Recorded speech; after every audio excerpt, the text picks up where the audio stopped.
Welcome everybody to the Golden Age Gamers review of Resident Evil 7 Biohazard. I'm Nathan, and I'm going to be taking about a 15-minute look at the game today. This footage was captured with the PS4 share feature, which is awesome. I want to take a couple minutes here and just talk about the game overall, try to avoid spoilers. Obviously, there's been a lot of talk about the game, about the characters, about the plot. So I really am going to do my best to not spoil anything, like as far as the plot goes. There is a particular location I'd like to talk about a little bit later on in the review. So if you find that spoilerish, I apologize, and I'll try and give you a heads up when I'm going to talk about that. Now, overall, the reviews for this game seem to be very positive. Metacritic score overall is about 85, 86, somewhere around there. Just depends on which platform you're looking at, which I think is great. Around 85, 90, somewhere around there I think is very reasonable for this game. It does have a couple flaws, and I think the pace is actually one of them. I might be one of the only people that think that, but that's just my opinion. The game is perfectly paced. Oh, you can see the collectible right there, which I'm completely missing. There are collectibles in this game. I wanted to mention that right off the bat. There are collectibles. There's the little bobblehead guys that you just saw, and I obviously missed when I was playing. And there's also antique coins that you can use a little bit later on in the game to purchase new weapons and upgrades, which is kind of nice. Now, like I said, the pace is good for the first about 3/4 of the game. Unfortunately, after that, I felt, I just, before people get on my case, I want to get the negatives out of the way first, and then talk about all the positive things in this game. The pace is good most of the way through. I really do believe that. When you're exploring the house, once you leave the house for the first time, or exploring the area around there, it's, minor spoiler again. This is a little bit of a story here. Sorry. It's really hard to avoid any kind of spoilers at all in this game. This is about maybe half an hour or so in, half an hour, 40 minutes. So it's still very early on. Again, I apologize if there are any spoilers. There is a boss battle towards the end of this video that I think is the best thing in this game. It's so good, I can't wait for you guys to see it. So get back to my review. I really like the pace for 3/4 of this game. There is a decision that you make way towards like the end-ish of the game.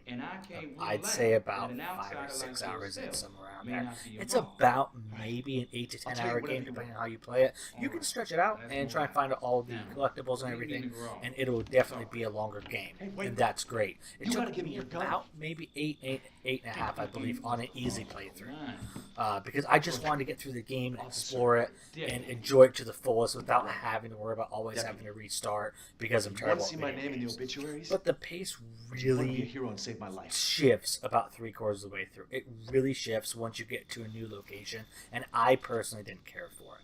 You're not at the manor, you're not at the surrounding grounds or anywhere there. You leave the area, and I didn't like that at all. I get it for the story, it makes sense, but in my opinion, it just didn't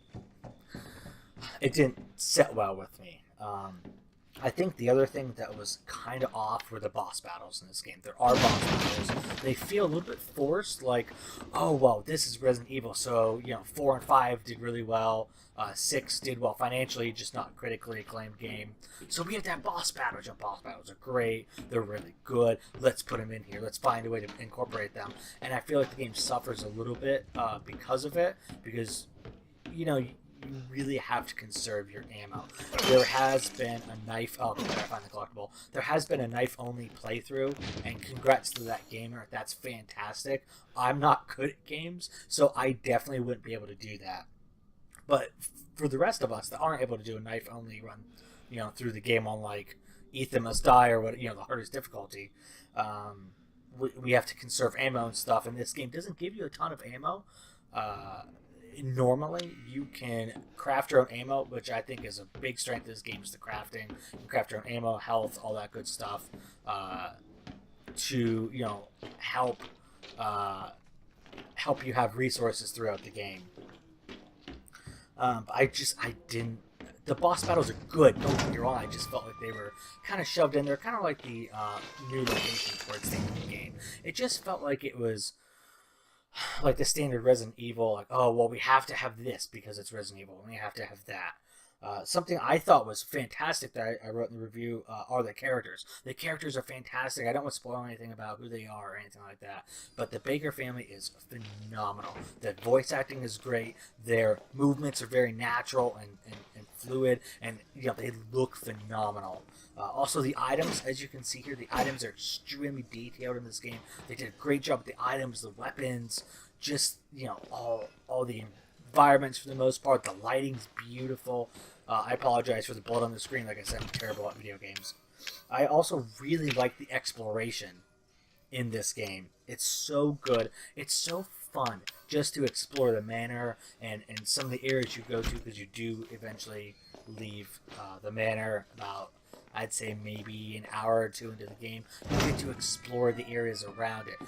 There's a swamp and some other areas that are really fun and unique, and just a good time to explore. You can find a bunch of hidden items like the coins to purchase new upgrades and weapons. There's a 44 Magnum in the game, which if you get the chance, please save up the coins that you get and buy that. That thing is a beast. You will find ammo in the environment for it, and I highly, highly, highly recommend saving up your coins and getting that. It helped me out with some of the later game environments and not characters, but enemies, because they do get it gets a little rough. You get a lot of enemies, and it seems, again, a little bit out of place just with all the combat focused end of the game compared to the first 5 hours or so, where you're just kind of exploring. Yes, there's enemies, but it's more focused on exploring and puzzles, and they kind of get away from that a bit towards the end. I also didn't really care for the molded. I'm gonna say that right now. I'm sorry. They just felt a little generic. I get the premise of them. I understand why they're in the game. And the first couple you come across, you're like, holy crap! Like, this thing's really scary. But at the same time, like, after you fight X amount of them, they're more of an annoyance than anything at that point. You just kind of are like, all right, here's another one. Oh, good, there's another one. Oh, look, he moved at the very last second and dodged my bullet. Thanks. Now I have no ammunition left. That kind of stuff. So yes, it's tense, and I love that tense, but at the same time, it feels a little bit cheap at times. That's why I couldn't give it a perfect 10 out of 10. By the way, I did give it a 9 out of 10, and I feel like this game definitely earns that 9. This is the first review I've ever done, so hopefully you guys like it, and let's go back. Let's see, what else is there to talk about? Oh, this part is awesome. This is what I want to show you guys.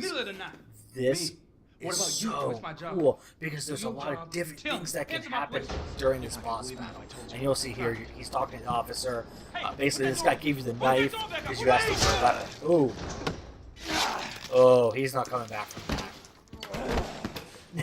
Now, I did write in the review that do not play this game if you're agoraphobe, if you don't like gore, or if you have kind of a queasy stomach, and I mean that. The game is very, very gory, very bloody. Some of the ways that you can die in this game are just horrific. Now, I don't mind it, and I think it's very well done. It doesn't feel like it's like some cheap Saw, like the Saw movies. It doesn't feel like that, like they're just trying to go for the shock factor. It feels like, well, this is a very brutal game. Now, there you can pick up the keys. Now, this is awesome. You can pick up the keys and get in the car and drive it around and try and run over Daddy, Mr. Baker. And you'll see here, I'm great at driving, if you can tell. Now, this gets really interesting. There's a couple things that can happen here. You'll see what happens to me. Now, it's not always the same. Other things can happen, and I'm not going to say it just in case you have a different experience than I do. But this is one of the things I love about the game. It's not everything. I hate that. Not everything in the game is set in stone. There are some encounters, there are some things like this that can happen in the game where it doesn't feel scripted, because it kind of isn't to an extent. Like I said, there is, I mentioned before, there's a choice you make in the game that I didn't see coming. Now, like I said, I'm not the smartest guy about this gamer, but I didn't see the choice coming. Oh boy. Oh no. Driving it for me. Look, guys, he's teaching me how to drive. Isn't he a nice guy? He's just teaching me how to do donuts. Oh. Let's finish this, you and No, thank you. No, no, no. No, no, no, no, no, no, no. Oh, yeah. No. We'll take you for a ride. Yeah. No, thank you. Just what you said no. Now, that's just one thing that can happen in this boss fight. He doesn't have to do that. But just watch. Just watch. Ugh. That's what I mean by, like, it's very... They don't shy away from the gore. They don't shy away from the blood. They don't shy away from the language. And it just feels like a natural game. It doesn't feel like a lot of things besides the boss battles are really forced into it. Yes, they're collectibles, and I can see how some people would think that that's a little bit forced. Oh.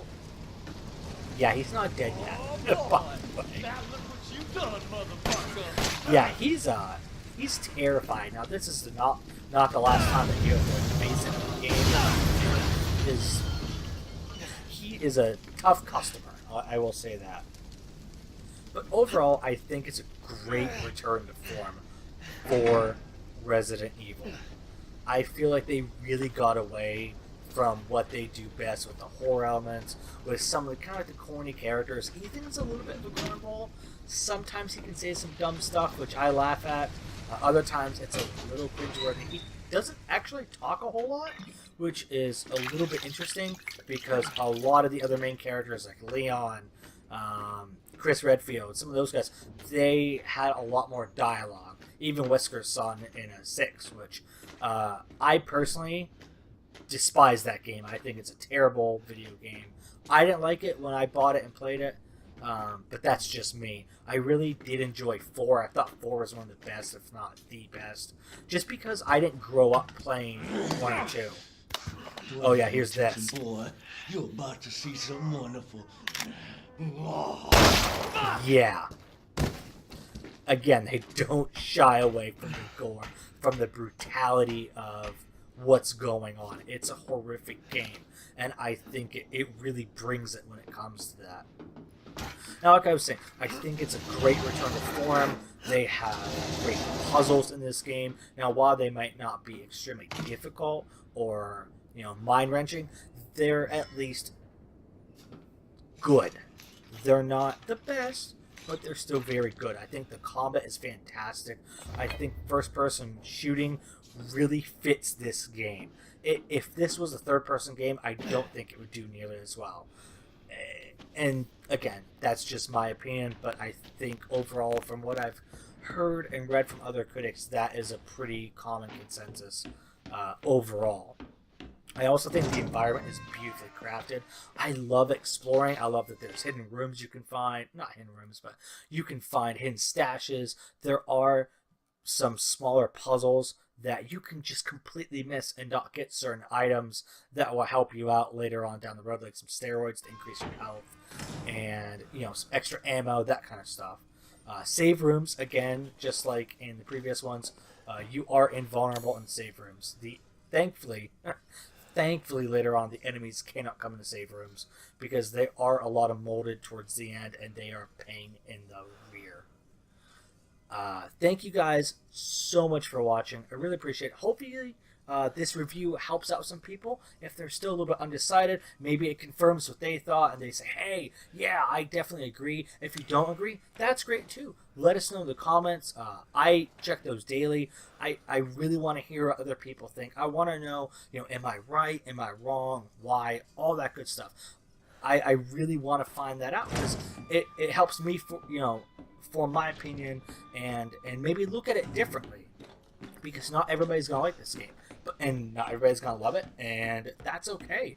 I really am always interested in hearing what other people have to say about games that are critically acclaimed like this and that are a departure from what they've normally done, because this is the first mainline Resident Evil game that is first person.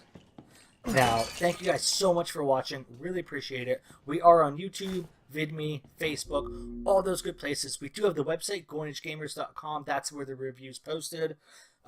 Feel free to comment, like, subscribe, all that good stuff. Share it, and we will see you guys on the next episode, review, whatever you want to call it.